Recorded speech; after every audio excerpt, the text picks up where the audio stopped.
there, and welcome to the Thriving Blind series of interviews with people that are succeeding without sight.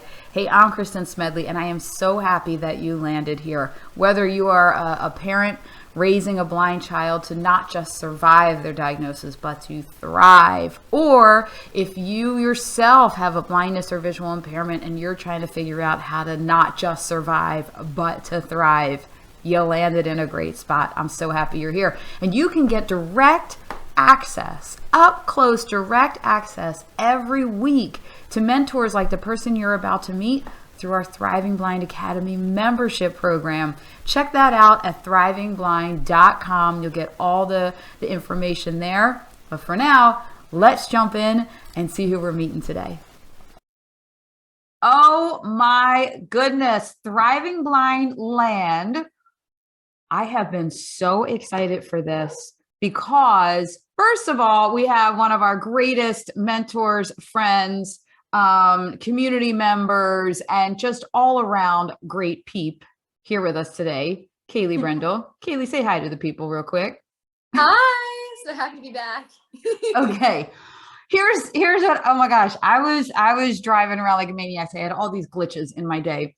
And as I was running and then driving, I'm thinking, okay, how do we even go about introducing Kaleigh with everything that's going on? And I'm like, first of all, you guys, those of you that were in the summit last year know that Kaleigh was on the panel of folks talking about education, and Kathy Nimmer was on that panel, and I think Kai's mom, and it was like, I got so into that presentation that I'm like, whoa, I'm the one that's running all the controls here. What is happening? It was one of our most talked about presentations in the summit. Okay, first of all, that's the first thing with Kaleigh. Second of all, you also know her from when we muscled up against College Board. I'm so professional, aren't I? I'm like, we were going after them. Kaleigh led that charge. It was like a bajillion people on Twitter were like, what is happening with these Braille readers and College Board? And Kaleigh rallied the troops and defeated College Board. I can't tell you how many messages I get now. People are still frustrated with College Board, and they're like, you guys, how did Kaleigh get through to them? I'm like, because she's amazing. They did it again this year. So yeah, they're unbelievable. So you know Kaleigh from College Board. Now, okay, first of all, Kaleigh, tell them what campus you go to. Proud Villanova student. Go Cats. Villanova. You guys, Kaleigh's in my state. She's in PA now, going to Villanova, but that's not even why we're sitting here talking. You guys, Kaleigh released an album. Stop it. I have been so excited over this album. You tell everybody what the title of this album is. Oh my God. The title of the album is called Karma. Isn't that the greatest thing in the world? Wait, because you have to hear the songs. Oh my God. Okay, I am a little bit of a singing in the Jeep nut. However, and when Michael came out with an album a couple of years ago, which I was thinking about that today, he released an album in freshman year. I'm like, what's with you guys that you decide to go to college and all that you have to do and figure out, oh yeah, by the way, I think I'll release an album too. But I'm like, oh my God, I'm singing it. Your mom texted me the day when it came out and I'm listening to it and she's like, oh my God, are you listening? And I'm like, I had it blaring in the Jeep with the top back and people are like, oh boy, there she goes again. Okay. It's just phenomenal that the album is titled, what do you guys say now? EP? I'm sorry. I'm like in dinosaur land, the EP. I'll be cool for one quick second. Okay. My head is exploding. I have been doing like all this professional stuff all day and I could not wait to get to this conversation, but let's back up and let me try to be some sort of professional here. First of all, what was this a dream of yours? Like you're like, aren't you pre-law and taking on things? And now was this a dream of yours? Or did you just decide one morning, maybe I'll do it? No, absolutely. Always a dream. Always. I remember having a conversation with my aunt in like the summer of 8th grade. And at that point, the other career that I was, kind of torn between, other than singing, was writing. And I remember my aunt talking to me and saying, which one couldn't you live without? And it was like music, instantaneous. And ever since that moment, music has always been my number one dream. But, I had to be realistic. And I know that it's only 1 in a million people who actually are able to break out into the business. So I needed a feasible backup plan. And I wanted it to be something that I was passionate about and could make a difference in society by doing. And so when disability rights law presented itself, I was like, well, if I can't sing, this would definitely fulfill me. So that was always my number two. And, when the opportunity came to actually put out an album, I jumped on it. Like, I was like, well, I got to talk to my parents, but I jumped on it. It was a yes. It was. Oh, let me check it by those people that keep wanting to know what's up with my life. So, okay, help us get our heads around. I want to know every single thing about this, but I'm going to try to take a breath.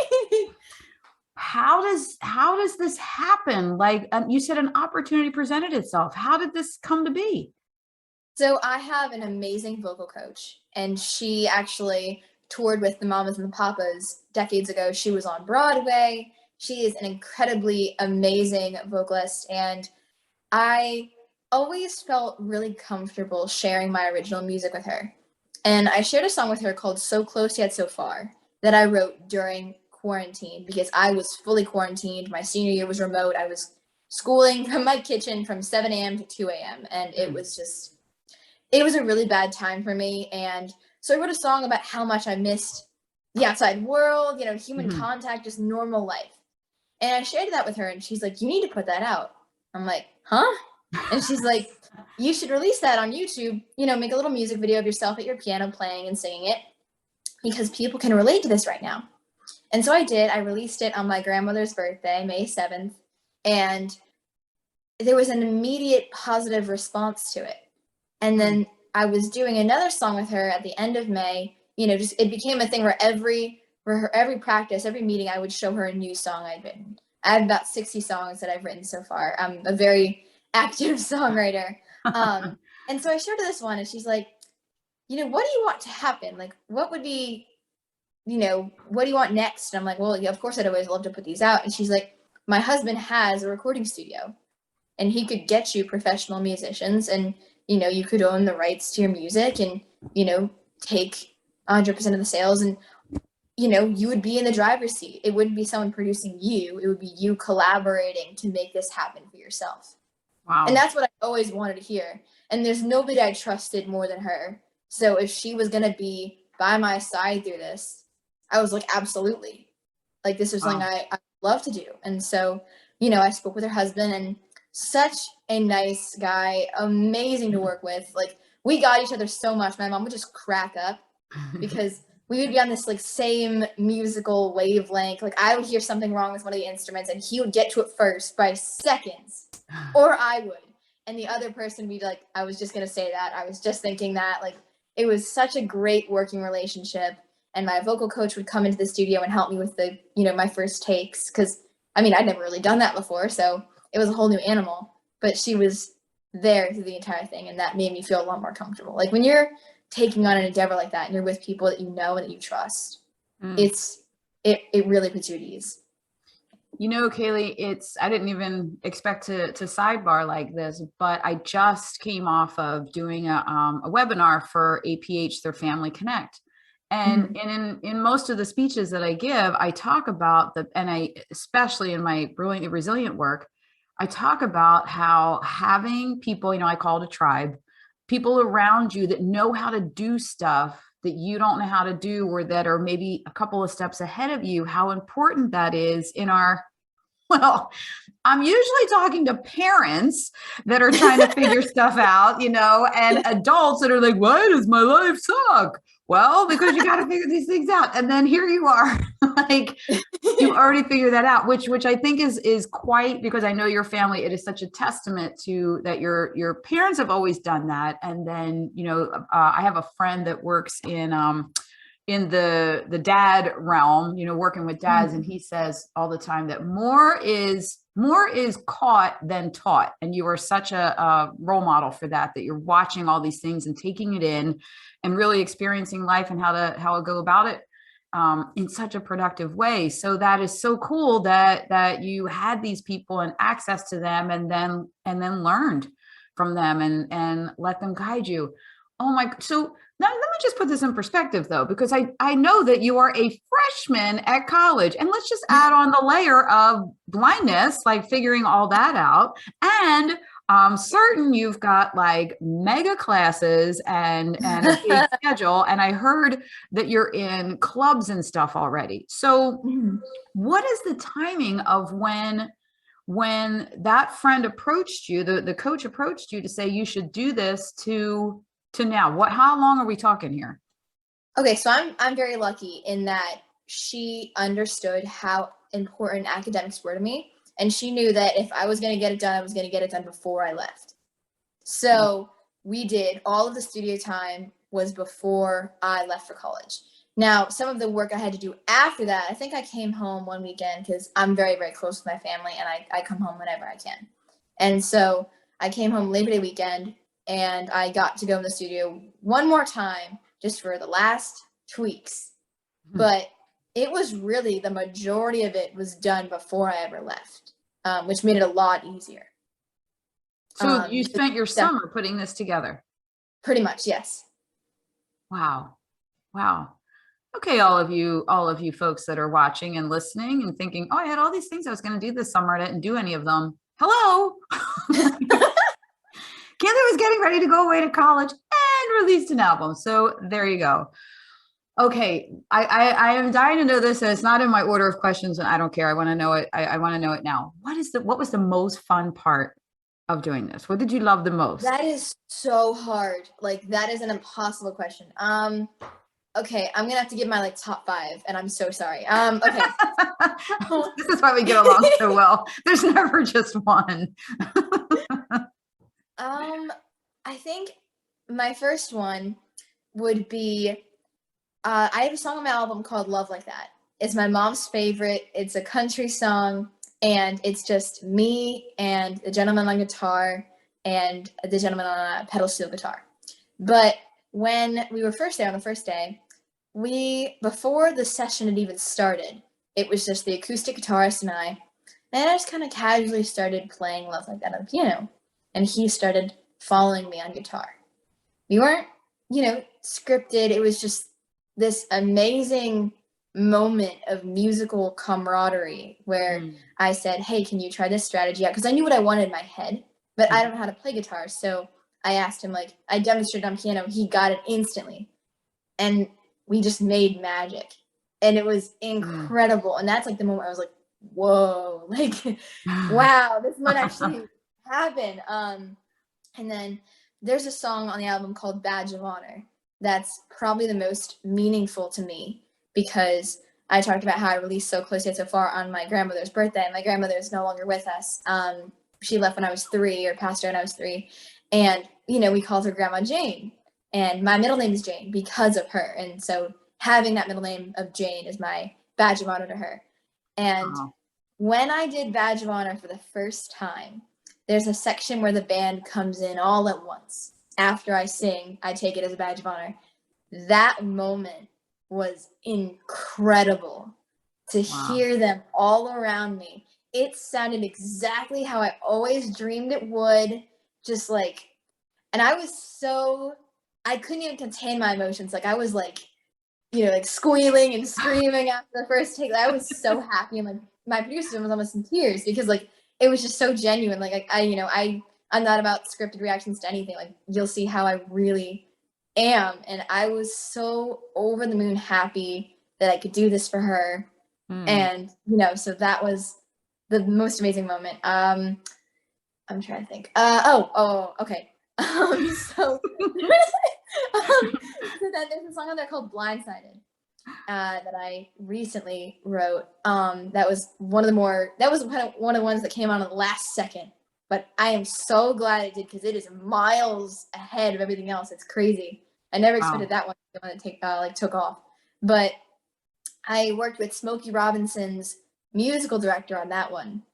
And Wow. watching him play the strings to that song was awesome. It was so incredible to like hear him do that.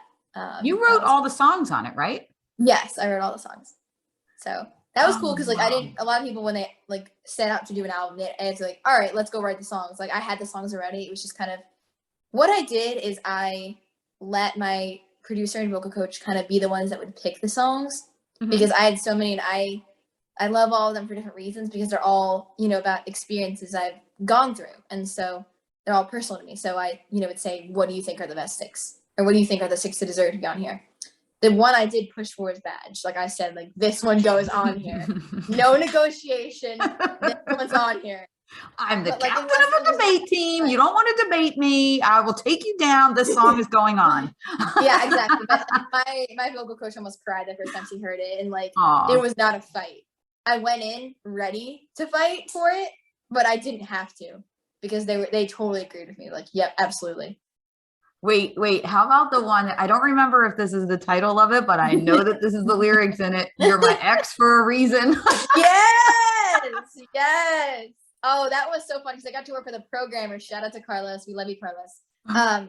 He's in LA and that was another amazing moment because I had no idea how to do what he did. Like no idea. I knew what I wanted and I would give him references, but I didn't know how to make that happen. And the first time I heard he finished Mr. Right first. And so he sent Mr. Right. I was like, oh my God. And I was in the middle of a piano lesson. So I had to wait like an hour. And like I had no patience for waiting for that because I was like, this is my dream. I want to hear it so bad. And I had to wait an hour and I was like fidgeting and like so anxious to listen to it. And I blasted it from my Amazon Alexa and my mom and I were like hugging and screaming because it was so cool Oh to my hear God. it like in real life. Wow. But yeah, oh, I love X-Fers. Okay, so here's another sidebar that we have to land on this for people that are watching, for kids that are watching and parents. You just mentioned that as you're creating an album, getting ready to go to college, you're still in a piano lesson. Oh yeah. You're still taking lessons. Like I think that's important for people to understand that you are still learning and perfecting and getting better. Oh, absolutely. I can say right now, like I have so much work to still do.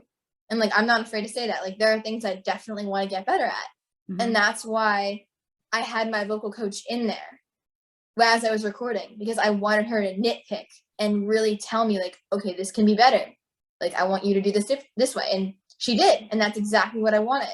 And you know, I'm going to be singing lead for the first time with my college a cappella group in 2 weeks. And I'm going to ask her for her input because I want to be the best that I can. And you can't be your best unless you have someone objectively tell you this isn't your best yet. Wow, you're just dropping the brilliance all over the place. People, write these things down, put it on your fridge. You got to still take lessons. You got to take criticism from people. But I think it's important also that it sounds like you have an incredible trust and relationship with these folks that you want to be your best and they want you to be your best. So I think it's easier to take that criticism. Yeah. I mean, it's still, especially with songwriting itself, like there have been songs that I've brought to her and she's just like, it's not it. And it was hard to hear because it was about something I lived, but I respect it because she knows this industry way better than I do. And I respect her opinion. And so I would go out, write another one, like bring another one to her, you know, if like the next time I went through something. And, you know, I live for the moments when it's like, that's it. You did it. This is it. This is a good one, you know? So it's not easy, but it's just something you got to do. This is so awesome. First of all, I could talk to you all day about this because I am in total jealousy mode because although, as my mother will say, God gave me many talents, singing is not one of them. Here's the thing though, I have all of like the moves and the drama with a song. I just don't have the talent coming out. So I am so excited to see that you're passionate about this. You're so talented and that you're enjoying it so much. Oh yeah, I love it. But thank you so much for that. That really means the world. But yeah, you have to enjoy it. You gotta love it, because if you don't love it, you know, I think in my opinion, quarantine has really showed me this. You need to occupy yourself as much as you can with stuff that you really love. Like my one teacher was like, finding a job should be finding something that you love so much that you do it for free and then getting paid for it. And I think that's the most brilliant quote ever. Like I could say that a million times because it's true. Oh man.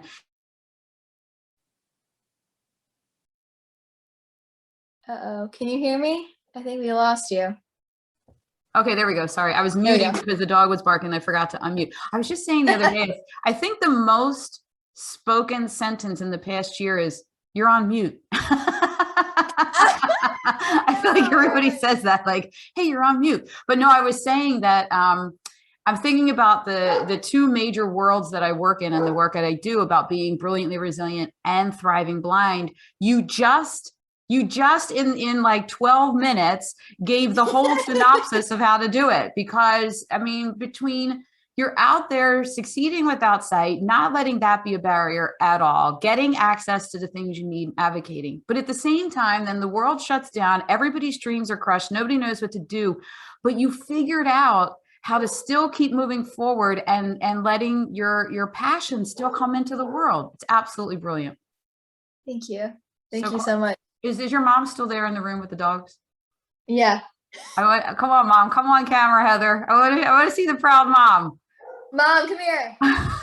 She's been, when she was texting me and I'm like, this song's awesome. I'm singing in the gym. I know she's been so excited. Hold on.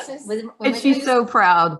It says got it? Okay, yes, I got it. Got it? Got it. And then the other one. Okay, Just got it? okay. Okay, got it. Yeah. Hey, there's the proud mom and dog. Villanova, we're plugging Villanova. Are you so excited for this or what? Oh my gosh, we've been playing it on Alexa, and I can't even say Google because it's going to play right now. We played it in the car, so it turned out so much. Like, we just thought this was a bucket list thing. Seriously, we thought it was a bucket list. We wanted to do it. Kaleigh literally. I always thought it was serious, but like they weren't sure what it was going to be, and like they were so surprised. She's not going to drive a car. She's not going to do this, that. Why not? Let's do this, you know. So we go into the studio. And it was like less than a week, and it was done. It was crazy fast. There was one time, the song that I like, right? Love Like That? Love Like That. Oh, it was one take. One take. They called her One Take Kaleigh. It was wow. done. One take, Kaleigh. One take. And I'm in the sound room, and we were laughing because her vocal coach, she's in there dancing and grooving. Oh, especially I love like her. extra reason. So, oh my gosh. We're laughing because we're adults. We're like, how is this one at 18 writing? Yeah. Like, well, I know. does. You know, you live. You write what you live, I guess. It was so funny. Like the way I'd end up writing during quarantine was I would have an experience and I would always write from the same chair most of the time. I would sit down and I would send an email to myself and email myself the lyrics so that I didn't forget them. Yeah. And then I'd go back to the piano that night and just like play it for the first time and It's crazy. try singing it and then record it. And I'm laughing because you email yourself the song lyrics and you drop an album. I'm texting myself the 3 things I have to remember at the Acme for Christmas. Like she needed to be on, like I can't remember the food list. Yeah, now her dad and I were just worried we better, be on her good side or we're going to get a song like that. Yeah, right. She might be next. No, You'll be the next X for a reason. I love that. I love that part. Well, I wanted to bring you on, Heather, because I know that you're so proud and you're always the one cheering her on. And this is such a testament too to getting our kids the tools that they need, getting out of their way and letting them soar with their own dreams. So it's been really cool. I know. You guys are the best. I love it. Kaleigh, tell everybody where they can get the album and say the name of it again. Okay, so all right, I missed it. She's dancing down the street. Okay, so my album is called Karma. The logo is the burning heart on fire, the heart on fire. So if you see that, you know you found the right one. You can find it on Spotify, Apple Music, iTunes, Amazon Music, Google Play, Pandora. Pretty much wherever you get your music, you'll find it. That's the beauty of shout out to TuneCore. That's the beauty of the distribution site I used. Is Awesome. They put it everywhere. So it's really cool. And like it's really wild because I can see the data of like how many people streamed every day and I can see which one's number one. And I think one of my other favorite memories was listening to like getting to go home on Friday night from college for fall break and finally getting to say, Alexa, play songs by Kaleigh Brendle. And of course, the first one it played, Badge of Honor. I put it on my story. I was so happy. Every time I've asked to play a song, it always does Badge of Honor. And I love that so much. Like, I've done it like a couple times now. And without fail, it's always Badge of Honor. Oh, it's the most beautiful thing. I don't think that's a coincidence, Kaleigh. I think that's meant to be. That's really cool. Oh, man. Well, I love that we're going to end on that thought, especially since my dog is going crazy. But I want everybody, when you go and listen to the album, let us know what your favorite songs are. That's so cool. I know Mitchell did an Instagram story and he's talking about it, and the songs are playing behind him. And I was like, I was singing. I know, it was so, oh my God, I appreciated that so much. And hey, I'm also going to give a call to action for our Thriving Blind community. Share the album. Go get it and then share it. Tell everybody about this album. Let's see how far and wide we can get Kaleigh's incredible music. And let us know also what your favorite songs are. Kaleigh, I know you got a million things going on, so I'm gonna let you go. I'll get back to. I'll be texting you all my favorite parts of this song, but I promise I'll wait till the weekends at a normal hour. You got so much going on. I mean, I'm home now. It's so nice to be like, have time with my family for a little while before I gotta go back to college. All right, well, one of these days I'm coming down to Nova and hanging out on campus with you. Yes, you gotta come. All right, everybody. Kaleigh Brendle, you just never know what she's going to be up to. And right now it's karma. Go get it and share it. We'll see y'all next time. What a great chat, right? I hope you got a ton of takeaways from that conversation. And if you know other people that can benefit from it, please share the video. I'm Kristen Smedley, and I am so happy that you're here with us for the Thriving Blind interview series. Remember, check out thrivingblind.com to get all the information about how to get up close to all of the mentors and members in that program. See you next time.